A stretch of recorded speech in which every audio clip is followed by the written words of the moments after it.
스가랴 4장 1절에서 14절 말씀 한 목소리로 읽겠습니다. 내게 말하던 천사가 다시 와서 나를 깨우니 마치 자는 사람이 잠에서 깨어난 것 같더라. 그가 내게 묻되 내가 무엇을 보느냐? 내가 대답하되 내가 보니 순금 등잔대가 있는데 그 위에는 기름 그릇이 있고 또 그 기름 그릇 위에 7 등잔이 있으며 그 기름 그릇 위에 있는 등잔을 위해서 7 관이 있고 그 등잔대 곁에 2 감람나무가 있는데 하나는 그 기름 그릇 오른쪽에 있고 하나는 그 왼쪽에 있나이다 하고 내게 말하는 천사에게 물어 이르되 내 주여 이것들이 무엇이니까 하니 내게 말하는 천사가 대답하여 이르되 내가 이것들이 무엇인지 알지 못하느냐 하므로 내가 대답하되 내 주여 내가 알지 못하나이다 하니 그가 내게 대답하여 이르되 여호와께서 스룹바벨에게 하신 말씀이 이러하니라. 만군의 여호와께서 말씀하시되 이는 힘으로 되지 아니하며 능력으로 되지 아니하고 오직 나의 영으로 되느니라. 큰 산아 네가 무엇이냐? 네가 스룹바벨 앞에서 평지가 되리라. 그가 머릿돌을 내놓을 때에 모리가 외치기를 은총이 그에게 있을지어다 하리라 하셨고 여호와의 말씀이 또 내게 임하여 이르시되 스룹바벨의 손이 이 성전의 기초를 놓았은즉 그의 손이 또한 그 일을 마치리라 하셨나니 만군의 여호와께서 나를 너희에게 보내신 줄을 네가 알리라 하셨느니라. 작은 일의 날이라고 멸시하는 자가 누구냐? 사람들이 스룹바벨의 손에 다림줄이 있는 것을 보고 기뻐하리라. 이 7은 온 세상에 두루다니는 여호와의 눈이라 하니라. 내가 그에게 물어 이르되 등잔대 좌우에 2 감람나무는 무슨 뜻이니까 하고 다시 그에게 물어 이르되 금 기름을 흘리는 2 금관 옆에 있는 이 감람나무 2 가지는 무슨 뜻이니까 하니 그가 내게 대답하여 이르되 네가 이것이 무엇인지 알지 못하느냐 하는지라.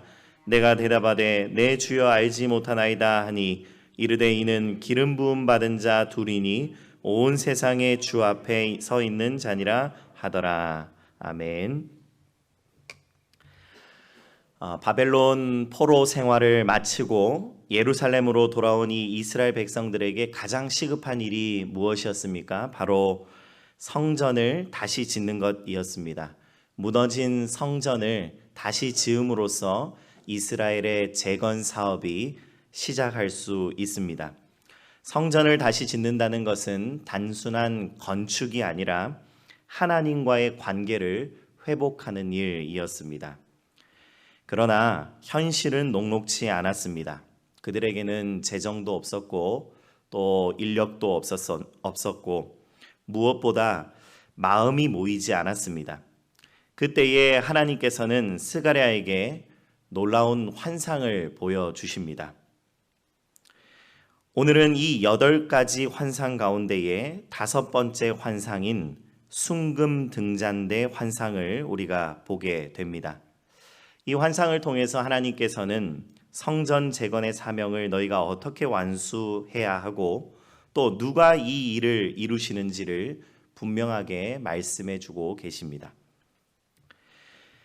환상 속에는 7개의 등잔이 달린 순금 등잔대, 원어로는 메노라라고 말하는 것이 등장을 합니다.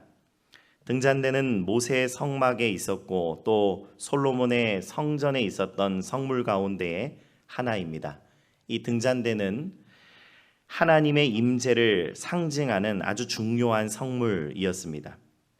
오늘 말씀을 보니 각 등대에 7개의 돌출부가 또 있어서 마치 이 등잔대는 불꽃이 타오르는 듯한 그런 장면을 보여주고 있습니다. 1절 말씀에 보면 이 환상의 배경이 되는 상황을 설명하고 있는데 마치 어두운 밤이다라는 것을 암시해주고 있습니다.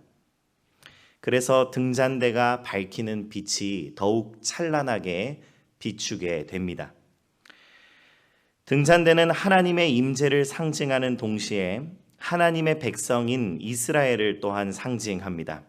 그러니까 이 이스라엘이 하나님의 임재 가운데에서 성전 공동체로 또 예배 공동체로 잘 세워질 때에, 하나님과 굉장히 친밀하게 동행할 때에 어둠 밤 같은 시대에 또 세상에 환히 비추는 빛과 같은 존재가 될 것이다 라고 말씀하는 것과 같습니다.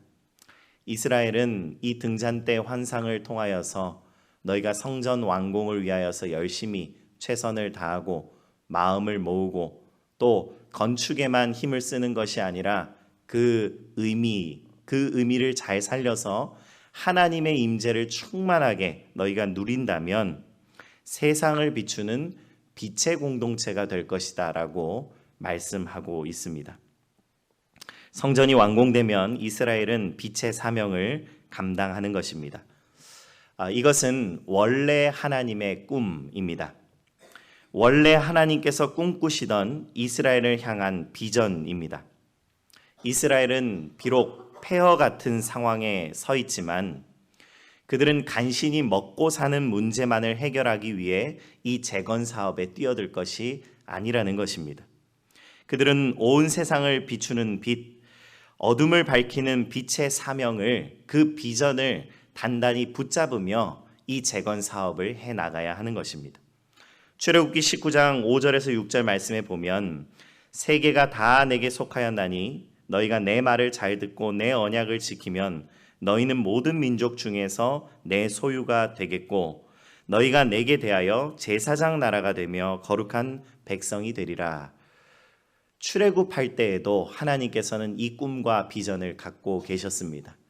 노예 신분에서 벗어나서 너희가 이제 자유민이 되고 너희가 먹고 사는 것 걱정 안 하는 그런 사람이 되는 것, 이것이 출애굽한 목적이 아니라 하나님께서는 너희는 온 세상에 나의 뜻과 나의 나라를 세우는 제사장 나라가 될 것이다. 이 비전을 붙들며 나아가라 라고 출애굽을 시키셨다라는 것입니다. 사랑하는 성도 여러분, 그리스도의 몸된 우리 교회도 마찬가지입니다. 우리 성도들도 마찬가지입니다. 비전을 분명히 붙들고 사명을 단단히 붙잡아야겠습니다. 생존을 위해서 존재하는 것이 아니라 비록 우리의 삶이 힘들고 폐허 같을지라도 비전을 향해서 달려가는 저와 여러분들이 되기를 간절히 축복합니다. 하나님께서는 이 환상을 통해서 가장 중요한 메시지를 선포하고 계십니다. 6절 말씀에 보면 이는 힘으로 되지 아니하고 능력으로 되지 아니하고 오직 나의 영으로 되느니라 라고 말씀하고 계십니다. 힘, 그러니까 군사력이나 권력이나 조직력 같은 것들입니다. 능력, 그러니까 재능이나 돈이나 리더의 카리스마 같은 것들입니다. 앞서 말씀드린 바와 같이 성전 재건을 위해서 힘쓰고 있었는데 쉽지 않았습니다. 돈도 없고 힘도 없고 리더십도 부족했습니다. 그래서 재능이 있으면, 돈이 있으면, 이 리더의 카리스마가 있으면, 또 권력과 조직력이 있으면 이 일을 완수할 수 있겠다라는 답답한 마음이 있었을 것입니다. 그러나 성전 재건과 이스라엘의 회복은 그들의 군사력도 조직력도 또 스룹바벨과 여호수아의 카리스마와 재능으로도 이루어지는 것이 아닙니다. 오직 하나님의 영이 함께 하실 때 가능한 것이다라고 선언하고 있습니다. 7절 말씀을 보시면 큰 산아 네가 무엇이냐, 네가 스룹바벨 앞에서 평지가 되리라 라고 선포하고 계십니다. 하나님께서 성전 재건을 위해 안간힘을 쓰고 있는 이 리더 스룹바벨 앞에 놓여있는 거대한 장애물, 그래서 아무도 넘을 수 없을 것 같다라고 생각했던 이 큰 산 같은 문제들을 성령의 역사를 통해 평지가 되게 하신다라고 약속하고 계십니다. 사랑하는 성도 여러분, 우리의 삶에 마주한 모든 일에 우리는 이 문제를 동일하게 적용시켜야 합니다. 우리는 모든 계획과 준비에 앞서서 모든 일에 성령의 인도하심을 구하며 성령께서 역사하시기를 사모하고 기대하며 먼저 기도하는 자들이 되기를 간절히 축복합니다. 마지막으로 한 가지 더 살펴볼 것은 작은 일의 날이라고 멸시하지 말라라는 주님의 말씀입니다. 솔로몬 시대에 화려했던 성전에 비해서 지금 다시 재건하고 있는 이 성전은 규모나 외형 면에서 몹시 초라했습니다. 지금 당장의 이 작업도 힘들었지만 이 모든 작업을 마치고 다 성전이 완공되어도 예전의 영광에 비해서는 몹시 작고 초라한 성전이 지어질 수밖에 없다라는 것입니다. 사람들은 이것을 보면서 이게 무슨 성전이냐라고 비웃고 멸시할지도 모릅니다. 그러나 하나님께서 분명하게 말씀하십니다. 10절 말씀입니다. 작은 일의 날이라고 멸시하는 자가 누구냐? 하나님의 일은 거창한 시작에서 비롯되는 것이 아니라 미약한 것에서 이루어지는 것입니다. 예수님께서도 말씀하셨듯이 겨자씨 한 알이 큰 나무로 자라나 많은 새들이 그 가운데 깃드는 것과 같습니다. 중요한 것은 일의 규모와 근사함이 결코 아니라는 사실을 우리는 놓치지 말아야겠습니다. 하나님의 일을 열심히 하다 보면 우리는 하나님의 일이니까 기왕에 하는 것 화려하게 하고 싶고 근사하게 하고 싶고 규모 있게 하고 싶어 합니다. 그러나 그것들은 인간적인 기준이고 판단이며 하나님께서는 오직 한 가지만 보신다라는 것입니다. 성령께서 지금 함께 하고 계시는 일인가? 하나님께서 뜻과 마음에 하나님의 그 마음과 뜻에 합한 일인가? 하나님께서 함께 하시는 일이라면, 하나님께서 기뻐하시는 일이라면 아무리 작은 순종일지라도, 아무리 작은 헌신일지라도, 아무리 작은 기도일지라도 세상에서 가장 위대한 일이 된다라는 것을 우리는 기억해야겠습니다. 오늘 우리가 함께 읽은 4장의 이 11절 말씀부터 보면 세상에 빛이 되는 이 등잔대, 그 등잔대 좌우에 감람나무 2가지가 서 있다라고 했습니다. 이 감람나무 2가지를 설명하고 있는데 등잔대가 빛나는 것은 끊임없이 기름을 흘려보내는 2금관으로부터 기름을 공급받기 때문이다라고 말합니다. 감람류를 흘려보내고 있다라는 것입니다. 그런데 이 감람류를 흘려보내는 감람나무의 정체를, 그 가지의 정체를 묻자 14절 말씀에 이 감람나무 가지는 기름 부음 받은 자 둘이다라고 말하며 이 말씀을 맺고 있습니다. 기름 부음 받은 자 둘, 감람나무 2가지는 스룹바벨과 여호수아를 가리키는 것으로 볼 수 있습니다. 정치 지도자인 스룹바벨과 종교 지도자인 여호수아는 정말 힘을 다하여 성전 재건에 이스라엘 백성들의 온 마음을 모으기 위해 힘을 쓰고 있습니다. 그러나 그들은 작습니다. 스룹바벨과 여호수아는 작은 자들입니다. 미약한 자들입니다. 또한 부족한 자들입니다. 그러나 무엇보다도 하나님의 임재를 사모하고 이스라엘을 하나님을 예배하는 공동체로 세우려는 중심 위에 서 있습니다.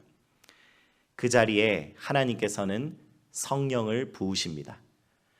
작고 미약하지만 하나님을 향한 열심을 내는 그 자리에 성령을 부으십니다. 그리고 하나님께서 사용하십니다. 사랑하는 성도 여러분, 우리는 너무나 작고 미약합니다. 그러나 우리의 능력으로, 우리의 힘으로 일이 되는 것이 아닙니다. 오직 여호와의 영으로 일이 되는 것임을 믿으시기 바랍니다. 그런데 그 영은 누구에게 부어지는 것입니까? 작고 미약하지만 하나님을 사모하고 하나님께 예배하고 하나님만 바라보는 주님의 자녀들에게 부어지는 줄 믿으시고 오늘도 성령의 기름으로 충만하게 부어지셔서 하나님께 쓰임받고 사용받아 세상에 빛이 되는 저와 여러분들 되기를 간절히 축복합니다. 함께 기도하겠습니다. 사랑과 은혜가 풍성하신 하나님 아버지, 우리의 힘으로 되지 않고 우리의 능력으로 되지 않고 오직 주의 영으로 되는 줄 우리가 믿고 의지하며 입술로 고백합니다. 성령으로 충만하게 하시고 성령으로 일어나게 하시고 성령으로 일하게 하여 주시옵소서. 우리의 자금과 우리의 미약함으로 초라해지거나 꾸이는 삶이 아니라 성령의 역사를 사모하고 성령 충만함을 바라봄으로 하나님께 쓰임받는 주님의 자녀들 될 수 있도록 은혜 허락하여 주시옵소서. 성령께서 일하실 때에 우리가 생존을 위해 몸부림치는 삶이 아니라 우리의 욕망을 향해 달려가는 삶이 아니라 세상의 빛이 되라는 하나님의 비전을 붙잡고 사는 삶이 될 수 있도록 주여 은혜 부어 주시옵소서. 모든 말씀 예수 그리스도의 이름으로 기도드립니다. 아멘.